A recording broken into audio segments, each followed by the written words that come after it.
Kia ora tātou, everybody. Christchurch Airport embraced innovation 5 years ago. Innovation for us is about how we move ourselves forward, culturally, socially, environmentally and economically.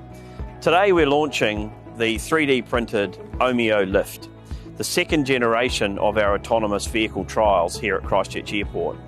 We expect that autonomy will play a big part in our future, and we look forward to working with HMI as we continue to experiment and learn and to fail and to triumph in how autonomy will help us drive our business forward in the future.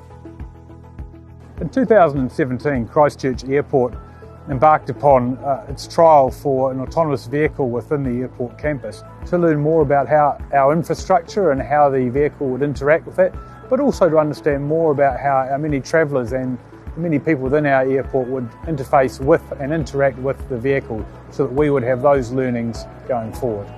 We had a series of goals and objectives in our mind at that point. We wanted to understand how would humans interface with an autonomous vehicle within our campus.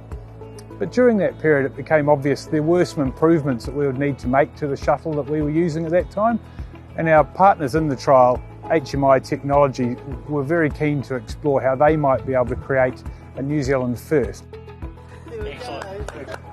This is a brilliant day for myself and the team. It's been days and nights of hard work for everyone from our team to get to where we are now with this innovation that we've got. The vehicle also is 3D printed. That would allow us to deliver a customized solutions to our clients. That means each vehicle can be fit or customized to fit the purpose of its manufacture. So that's also another thing that I think we can put this innovation at the cutting edge of technology in the world.